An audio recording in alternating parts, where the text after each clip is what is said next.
Everyone, Zandrous here, and welcome back to Zandrous Reviews. And today, as you saw in the thumbnail, we are talking Doctor Strange.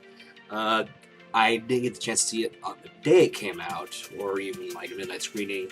I had to wait till today, so just one of those things. Work weekends. What are you gonna do?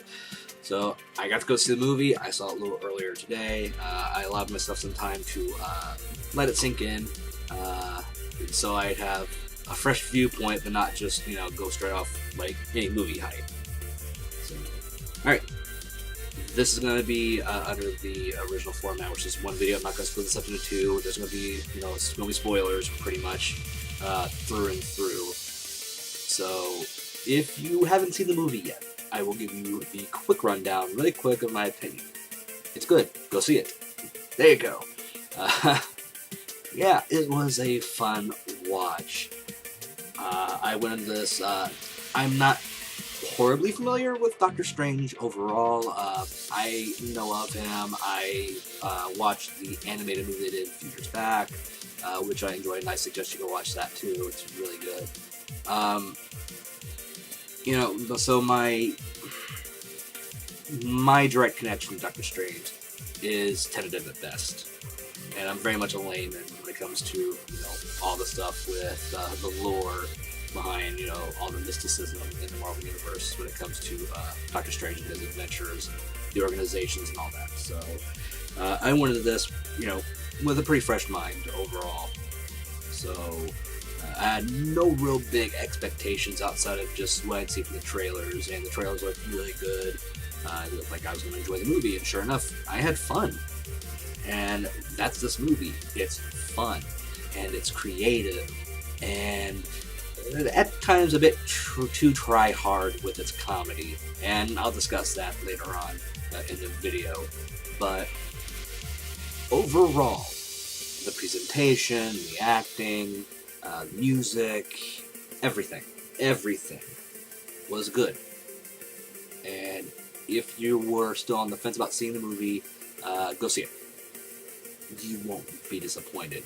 And I mean, there have been some shit movies this year, there have been some mediocre movies this year, and there have been some good movies this year. I would put this on the good end of the scale. And critics and fans alike are agreeing on this one, that it's an overall good movie. So the spoiler-free stuff out of the way on that.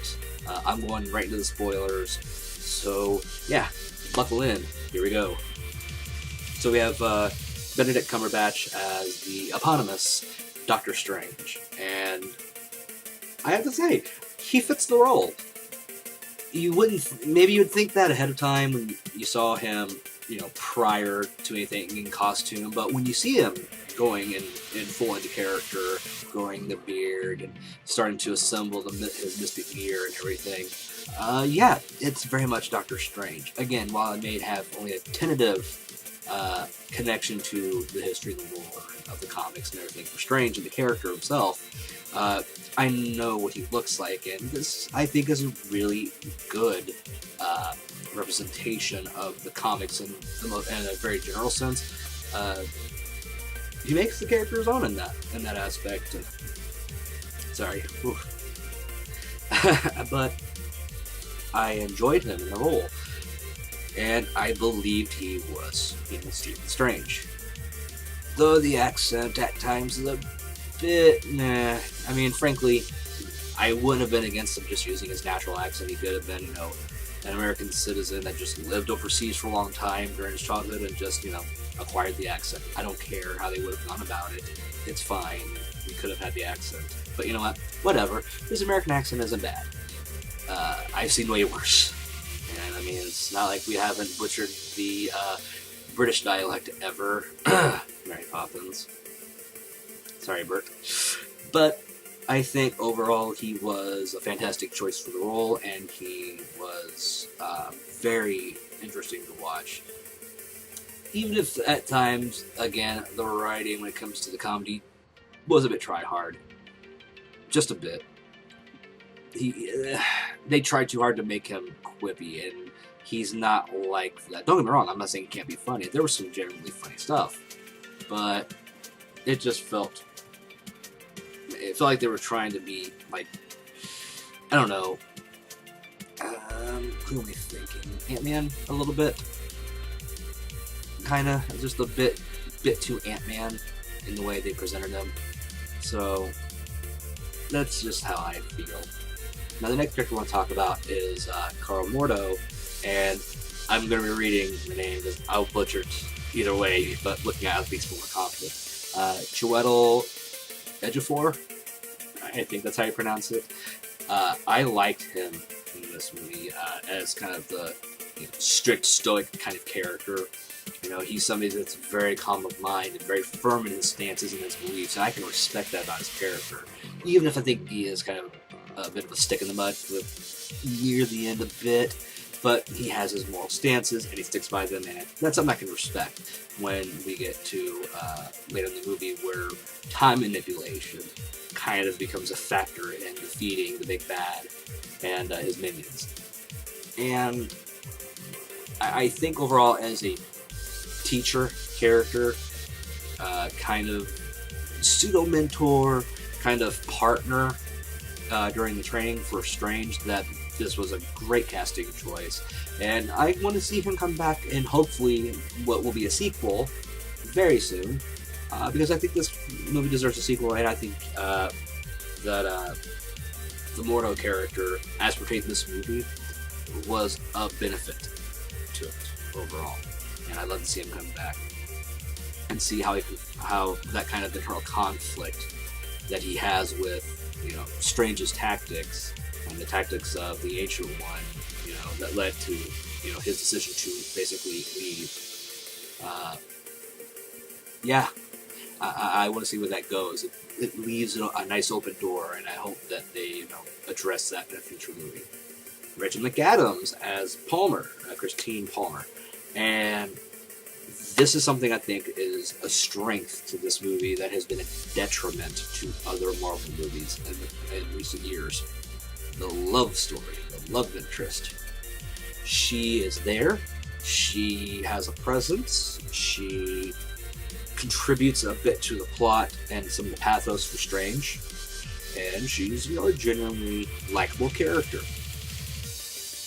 But her and the love story between Strange and Palmer is not up front. It is not front and center. It is not the one catch-all thing that everything revolves around.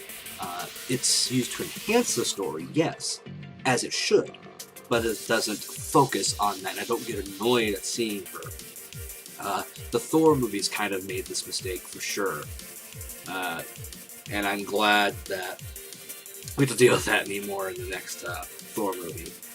So I'm glad that the love story isn't a central focus as much as just something that you have to see as far as the growth of the character of Doctor Strange. And I think they handled it really well. I think it was well acted, and I thought it was pretty well written. It seemed like a generally kind of believable ex-couple kind of thing. So I'm up for that. Now the second Benedict of the movie, Benedict Wong as Wong. A little bit on the nose there on the casting, what you say. I think Wong was one of my favorite side characters. I don't know his complete connection to the story overall in the comics and the narrative and the lore. Here I know he's the master of one of the 3 main locations. He's the master of the Hong Kong location, and these different sanctums. There's 3 of them across the world, one in London, one in Hong Kong, and one in New York, and they kind of create a barrier around the Earth to protect the planet from outside mystical forces, from other dimensions and such. And Wong was enjoyable. I like him. He's kind of just he's how can I say this? He was a good comedic foil for Cumberbatch's Strange, and he gave me laughs. He was someone I actually want to see more of. I want to know more about him. I actually want to see how the Hong Kong stuff goes down more, hopefully in the sequel, and see a little bit more of the Hong Kong crew a little bit. We're probably not focusing on the New York crew, but at least we'll focus there because that's kind of what comics lead to anyway, is that Strange is based in New York. So there's that. But Wong as a character, I hope he comes back for a sequel. Much like Mordo, was a very fun character, and I kind of like the way he's a very sensible and malleable and knowledgeable character without being like the overbearing, all-knowing kind of like secondary character. And I think that's great. And it's somebody that's still wiser than Strange in the mystic arts. That's somebody he can learn from, that Strange kind of respects. But they have this mutual kind of chemistry, and I think it really worked with these two. So I hope they bring back Wong for the sequels and give them more scenes together. It was definitely fun. Alright, next up we had Mads Mikkelsen. I hope I pronounced that right. He was Caecilius, who was kind of our bad guy for the story. He was somebody that was one of the people that followed the Ancient One. He was one of the masters of the Mystic Arts, and he betrays the Ancient One. He goes into the library and steals pages from one of the books that belongs to the Ancient One, and this is things that are only for the Sorcerer Supreme, pretty much. And he takes them, and he starts trying to summon up the powers of this being from another dimension, from the Dark Dimension, I think is what they called it. His name is Dormammu, and he's trying to harness the power of basically eternal life and these dark energy, mystic energies from this other dimension. And he felt betrayed by the Ancient One due to secrets we find out about the Ancient One a little later on in the story. It's kind of hinted at a little bit from the beginning that he's feeling betrayed, and you kind of go through a complicated situation as it goes on, and he kind of turns murderous. I guess he lost a lot of loved ones. I guess it was some kind of accident or something. And basically he goes off the deep end, and he's going around murdering people. He starts trying to destroy the three locations, three sanctums on the planet, and trying to weaken the protective field around the Earth so Dormammu can invade our dimension, invade the Earth. And it gets really interesting because he's incredibly intelligent. He's very calm. He's really pretty calm and collected. I'm very much used to seeing kind of the, they're calm and collected, but they kind of get like insane, mad later. But this guy, even under stress, keeps his cool. When he gets angry and he gets frustrated, but he does it, like off the handle mad. And I think that makes him interesting in a way. And he's steadfast in his beliefs that he's in the right and will go to any lengths to achieve his goal. And I think that made him a pretty compelling villain. Even if he is technically kind of the second in command, overall he is the main threat through the movie. Even if Dormammu is the overwhelming, overall threat in the background, slowly makes his way to the foreground. And I have to say that I enjoyed him. We're not going to be seeing him again. He doesn't exactly survive this movie. So again, we're in the spoiler territory, so there you go. He doesn't survive this. As far as I know, maybe he survives, but he's not going to be coming back anytime soon. But that's something we'll discuss in a little bit. And of course, the most controversial casting choice of this movie that caused a few issues, Tilda Swinton as the Ancient One. And she is the Sorcerer Supreme. She is the pinnacle of mystic arts on the planet. And she's wise and knows all and teaches. And, she's had to deal with the fall of Caecilius and, trying to make sure she doesn't make that mistake again, and still training and protecting the world. She's the one with the weight of the world on her shoulders when it comes to the mystical side of things. And I think she was well acted. I was concerned because I didn't know she could really bring enough to the character. I watched the animated movie a few years back, and the Ancient One there. I liked his character in that, and they did not only did they do a race change with this character, they did a gender change too, from an Asian male to a white female, and I didn't know how it was going to go. And pleasantly surprised. I was pleasantly surprised, and she is very powerful. But what I like about it is that there's flaws. She's not perfect. She's not a Mary Sue character that you kind of see with these, lately these female characters that have this power, and they're like, oh my god, amazing. But no. She is someone who is powerful, is knowledgeable, is wise, but makes mistakes. She's not perfect. She has concerns. She has doubts. And, in some ways, it's kind of, her hubris, in a way, that kind of leads to her downfall going into the third act. At the end of the second act, going into the third. And I think that makes her a compelling character, a very interesting one. And the way she was able to handle the mystical powers. I mean, you see her making shields and she fights with basically mystic energy fans, and she's going around throwing around fucking what are they called, circlets? I think that's what they're called. In a lot of D&D, you have these things like chakras. They're like chakras, chakra rings. She's throwing them out like that, but they're just basically energy fans. It's really kind of cool to watch her fight, and confidence in the manipulation of the world around her, and her mastery of that power. But even with that, she makes mistakes, and she suffers for it. She suffers a penalty for it. Her life by the near the end of the second act. And it's kind of powerful in its own way, and to see this strong character struck down, and the way that she goes down, ooh, that was hard to watch a little bit. But overall, just a good character, well acted, and yeah, I can understand why some people would have had concerns, because of people with whitewashing concerns, or feeling that people were just switching genders for one reason or another. And while, again, it was questionable in the general sense, in the end, she did fantastic in the part. So, good job. Good job. So now we've talked about the characters, let's talk about the thing that's important when it comes to characters, the story. And the story isn't too original. I mean, it's, a guy that's really full of himself and prideful, and he kind of, the pride cometh before a fall kind of thing. Almost, actually, this is a very literal thing where the pride cometh right before a fall, in fact.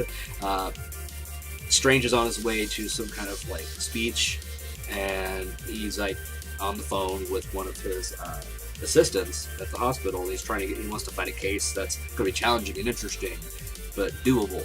And he's on the phone, you see him kind of looking down, and everything, he's distracted. It's a narrow road, mountainside road, and it's getting rainy. So of course he isn't paying attention. He bumps the car next to him, and he tries to pass on this 2-lane roadway on the side of a mountain area, and basically bounces around like a fucking pinball, goes shooting off the edge, off of the cliffside, down through some trees, ends up kind of like a little harbor area, front down. And during the crash, the car, the dashboard area of the car comes up and it crushes both of his hands. And, he prides himself as a surgeon. He's got these extremely steady hands. He's a savant, almost, when it comes to these things. He's one of the best in the world. And it destroys his hands, and he has massive nerve damage. He can't really open them right. He can't operate things and stuff much. He can't write anymore. He can't really shave, and it's constantly shaking. And he goes through depression and self-doubt and self-loathing, lashing out at those around him, including his ex-lover, who is really genuinely trying to help. And, Palmer, basically tells him, in certain terms, fuck off, but in a very nice way of just saying goodbye, and parks her and, walks her ass out the door. He hears about a guy that was severely damaged, has severe spinal injury, that wasn't going to be able to walk again, and one of the assistants that's helping Strange with his own rehabilitation tells me, hey, about this guy, he had a C7 break or something like that with his spine, some damage in that area. and he was pretty much quadriplegic. And then, you know, he was doing therapy and that, and then one day he came back, and I ran him across the street one day, and he was walking. It was practically a miracle. The stranger doesn't believe it. The guy says, I can go find the files. I'll prove it to you. So he gets the files. And sure enough, the guy's walking again. He goes, meets him. So this guy directs him to Kamartaj, which is pretty much where the Ancient One teaches. So he goes there, and you know, he doesn't believe in all of this stuff at all, but he can talk to the guy who's walking and shouldn't be able to walk. So he's intrigued. So he goes all the way over to Nepal, and well, he meets the Ancient One. He doesn't kind of believe it at first, and then the mindfuckery happens. And holy shit, this movie is one big mindfuck after another when it comes to the effects, with all the different scenes of like traversing realities and, you know, dimensions and powers of the mystical arts and stuff. I mean, it is. Whoa. And we'll get into that, but we're not going to go too much in that right this second. But, you know, so he's exposed to this, and he starts to believe. And, you know, the Ancient One's concerned that he's going to turn out like Caecilius, and, well, you know, she doesn't want to teach him at first, but eventually Mordo wins her over on teaching him. Slowly but surely, we see him recuperating his confidence and, you know, putting his mind at work and improving himself, and he starts slowly but surely, after a few comical things, to learning to harness the mystical energies and to manifest things. He's learning to fight. He's learning to think on his feet. He's learning to manipulate things. I think it's really interesting. Meanwhile, Caecilius is working on these pages that he stole from one of the Ancient One's books, and basically he ends up summoning up the powers of Dormammu, and he can now manipulate the world around him without having to go into this like little secret area, this mirror dimension, which is some kind of like dimension between dimensions. It kind of exists in our plane of existence, but it's just out of sync, kind of. So like all the stuff that happens in the mirror dimension does not affect the actual world around it. You can see it, but you can't really interact with it. Dormammu's power gives him the ability to manipulate it outside of that, and it's a big danger. So while we're getting all this, we have a point where Strange is able to use what's called the Eye of Agamotto, and he's able to manipulate time ever so slightly. He can turn it back and forth, and he's testing it.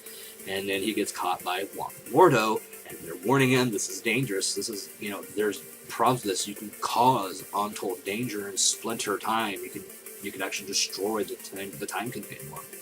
You've got to be careful. There are effects that can come from this. You know, wibbly wobbly, tiny wimey stuff happens. Web of time. Doctor Who joke here.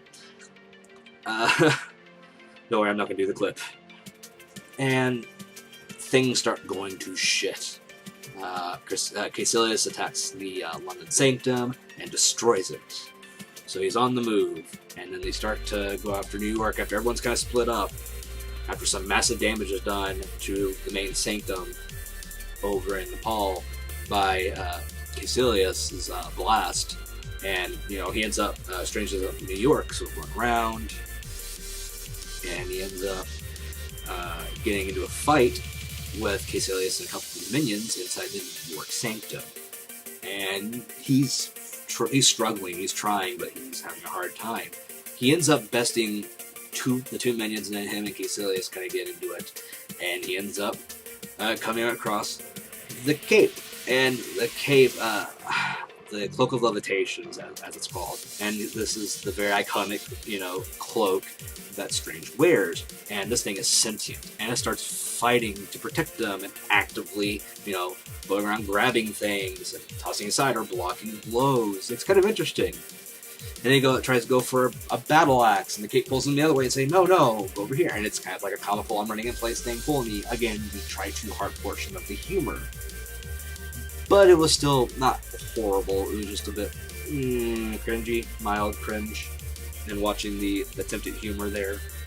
But basically, the cape shows Strange this cape, this like restraint mechanism, and he gets it, tosses it at Caecilius, and basically kind of locks him up, kind of like a gimp.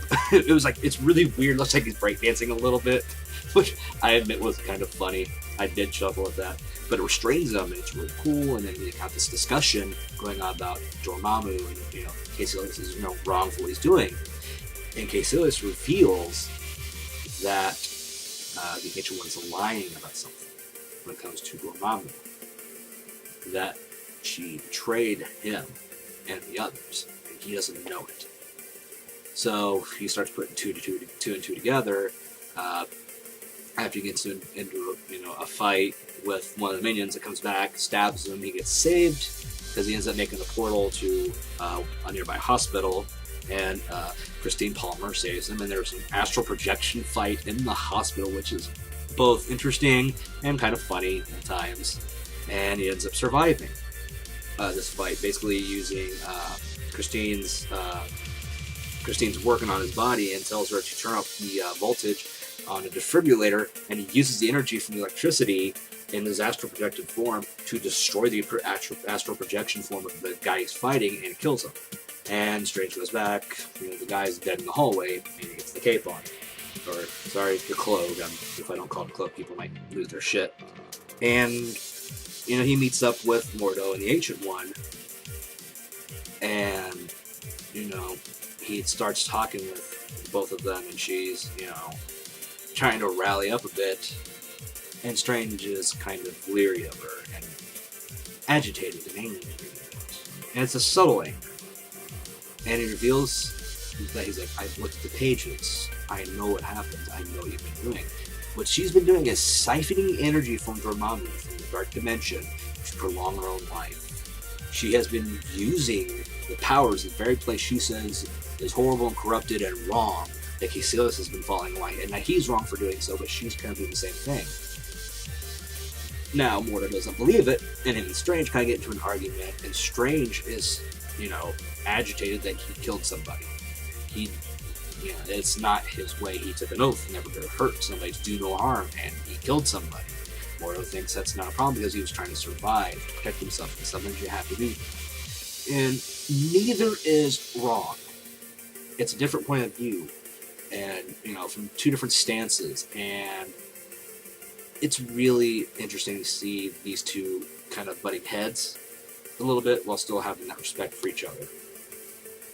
So Caecilius and his people are back to try to destroy the Sanctum in New York again, while Strange and Mordo are still there, and the Ancient One kind of fucked off because, well, she's kind of been found out, and they get into this fight with Caecilius, and Strange sends him to the mirror dimension. Problem is, Dormammu's powers work extremely well in the mirror dimension.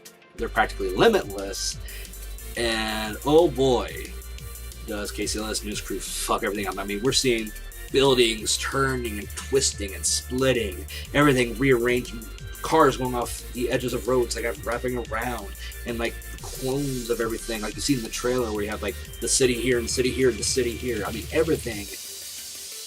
It's like black is white, up is down. It's fucking insane, and it is so fun to watch this chase scene through.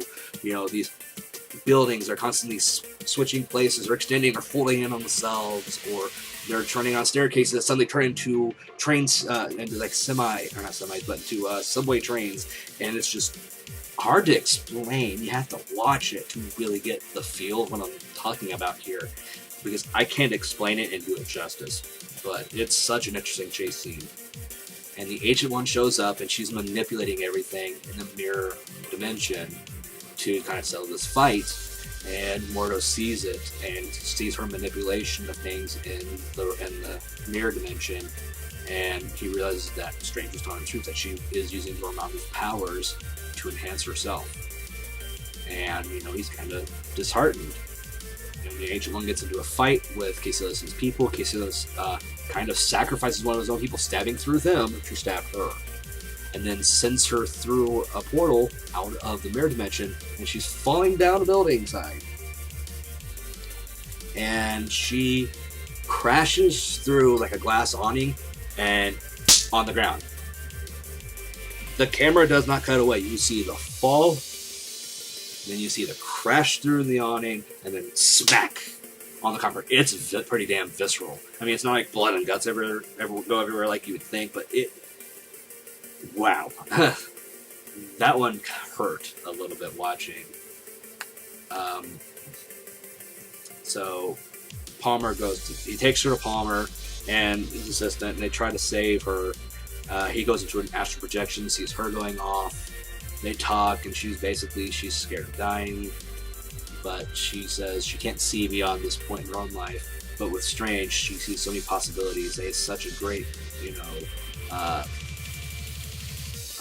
potential for good. And he just has to do one thing and quit thinking that everything's about himself.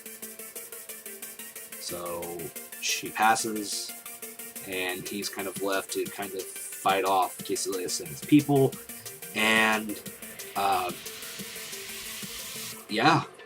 they go on fight in Hong Kong, and when they get there, Wong and the Hong Kong sanctum are destroyed, and Dormammu's dimension is starting to come through everywhere. It's otherworldly, like, expansion, and there's like weird, like, bubbles and tendril-looking things floating in the air, and they're too late, and they're getting into a fight with Caecilius, and Strange, starts to use the eye to turn back time.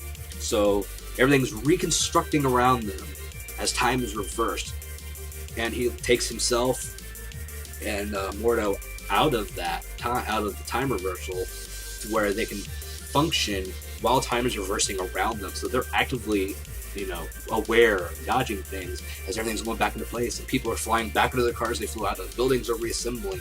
Things are, stopped flying apart, and streets are going back to normal. Manhole covers that were blown off come flying back, and it gets really interesting, and Caecilius and his people break free as well, and they get into a fight while time reverses, and everything goes back to normal, and it gets so damned interesting. It gets intense, and it's funny, and at some point, the spell gets broken before it gets able to complete, and everything kind of stops and freezes, and there's Dormammu's dimension, and the Hong Kong sanctum is not fully formed back. It's in mid-explosion and collapse, and the dimension's still there and still moving.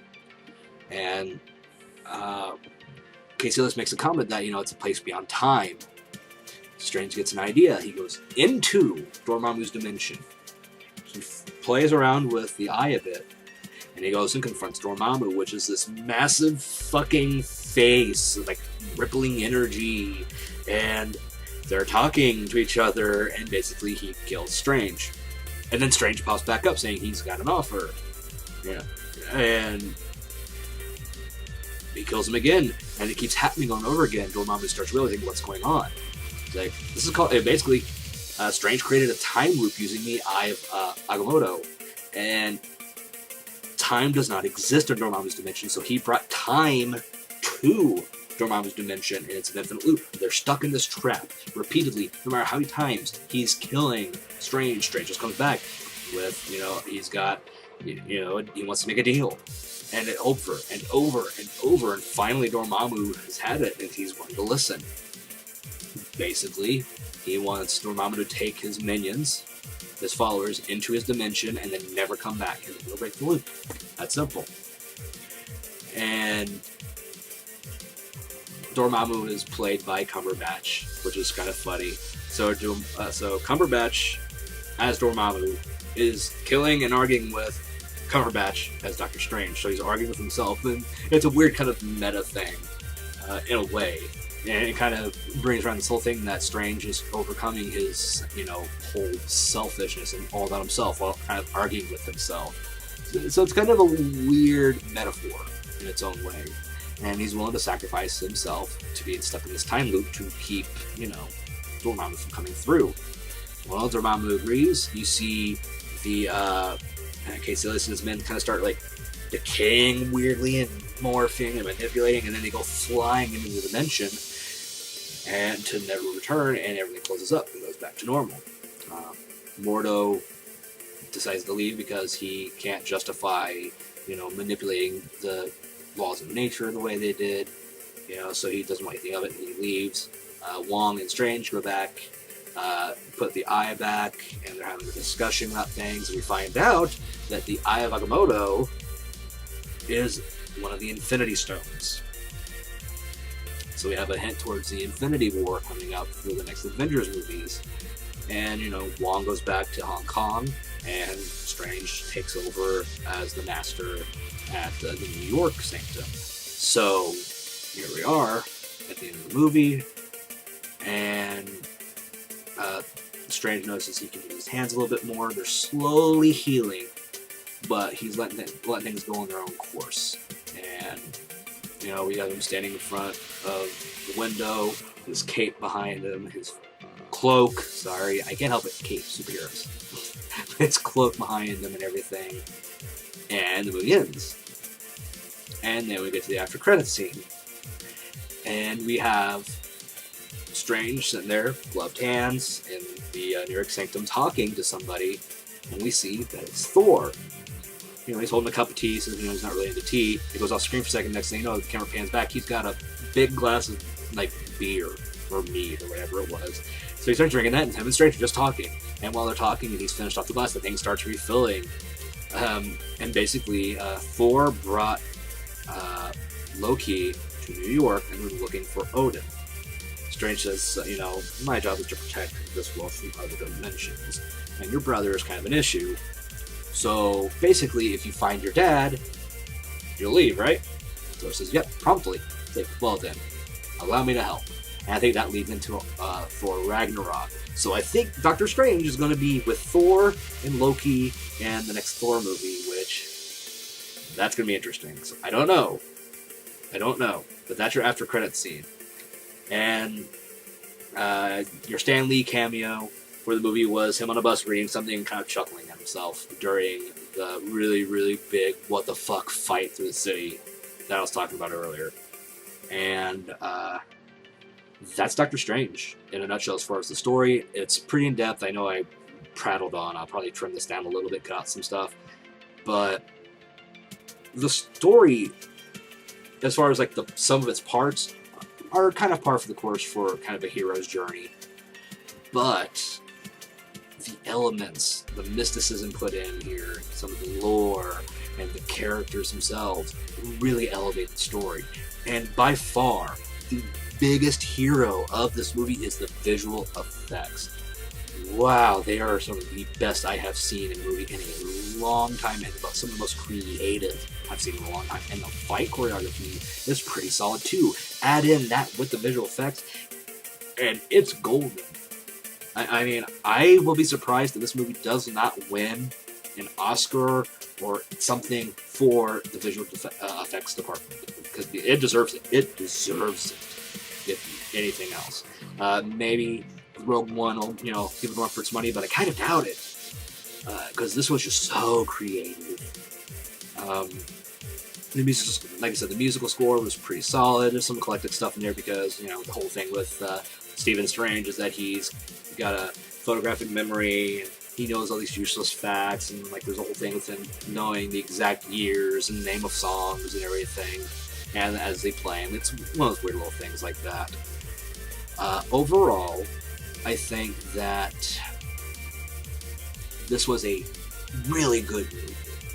I think it still falls short from being, one of the greats for the Marvel Cinematic Universe, but it is definitely a fantastic entry right alongside Guardians of the Galaxy, Civil War, and it was just really, really enjoyable to sit through. And the pacing, honestly, is good. It's at a really steady pace. It did not feel like it was just under 2 hours. It really didn't. I knew going in how long it was going to be, and I sat there, and it didn't feel like it dragged, really. Everything was kind of hit in, hit the floor running, get things explained, get the characters in there, get the scene through. It doesn't feel like it goes too fast, but it feels like it's a good, steady, go A to B, B to C, C to D at a good pace. And that, I think, is to this movie's benefit. Because Some movies tend to drag out these kind of things, but the pacing, again, helped. The visuals helped. The acting was good. So all of this helps, I think, elevate this to a very solid movie in its own right. Even if you didn't connect it to the rest of the Marvel Universe, this itself, self-contained wise, is good. And then adding on the cinematic universe stuff, where they're going to bring in Thor and talk about the Avengers and the Infinity Stones and all that good stuff, and it's just, it adds to it in a very positive way. And I hope they will continue to do more things with Doctor Strange. I hope he gets another standalone movie at some point. I think it'll be fantastic. My biggest criticism of this movie is the comedy. Now, this isn't to say that I hated the comedy. I love comedy, and I think this movie had some good comedy. But there were times when the comedy felt intrusive. Like, after the Ancient One dies, you have this moment, this quiet moment, where Strange is washing his hands in a sink in the surgery area. He's washing his hands in the sink, and it's somber. You know, the Ancient One's dead, and things are going on, and then in comes Christine, and she walks in and sees the cape hanging there by itself. Cloak. Fucking God, it's the cloak hanging there in midair like that, and she sees it, and she kind of reacts to it like that. And I'm like, you could have gone without that. You didn't need to do that. And it's like that right there hurt the moment just a little bit, because it goes from being somber and serious to funny, react to cape. It was just not the place to have it. And it feels like the comedy's like that a little bit too much at times. There's a scene where Strange is trying to make Wong laugh, and he keeps using, so he's like, Wong, huh? Just Wong? Or like Beyonce? Or Eminem and stuff like that. And the joke kind of goes a little bit too long, and it's not funny. After like the first couple names, could have just stopped at 2 names, 3 max. But he names like 5 or 6 names, and the joke kind of dies right there. It's not as bad as, you know, the cat in the bag thing from Ghostbusters, but it's there to an extent. You can feel that. The kind of like joke fatigue for that moment. And it kind of ruins some of the levity if you joke too much when you shouldn't be joking on things. But when it does decide to not do the jokes and to kind of deal with the more serious stuff, as far as like seriously in the story, like his fight to try to, you know, heal his hands and his downward spiral and everything, and how he's lashing out, those are done well. It's just one of those things where the comedy was being intrusive at times, and that hurt the movie a bit. Overall, this was a solid movie that I look forward to owning when it releases. So I'm going to go ahead and give my final verdict on how I want to rate this, what I thought about it. Overall, this was a 4 out of 5 stars for me. Not perfect. There are still better movies out there. In fact, I still enjoy Civil War a bit more because it did handle the levity situations a lot better, and the comedy wasn't as intrusive. But this was still a great entry in the Marvel Cinematic Universe. It's a great movie on its own right, and on its own merits. And everyone that worked in this movie should be really happy and proud of themselves, because I think they brought out a really good movie. And considering, you know, some of the shit I've seen this year, and some of the good stuff I've seen this year, and this ranks, you know, well above. Like, this was better than Star Trek Beyond for me. This was definitely not as good as Civil War, but pretty damn good. You know, nothing to be ashamed of here, in my opinion. And I highly recommend you go see it. Please go see it. You are doing yourself an injustice if you haven't. So that's really all I've got. I hope you're okay with going back to one video format instead of doing the, you know, non-spoiler, spoiler, separate videos. I think it's going to save more time. And, you know, hopefully I'll be back here again soon, because we've got Lego Batman coming out, which I want to see. We've got Star Wars Rogue One coming out, which I want to see. I'm thinking about going to see Fantastical Beasts and Where to Find Them, which is the next movie in the Harry Potter lore. That one I might go see. That comes out here in about a week or so. It actually comes out the same day that Pokemon Sun and Moon comes out, so we'll see. At least I might wait till sometime during that weekend to go see it. But I might be back here pretty soon.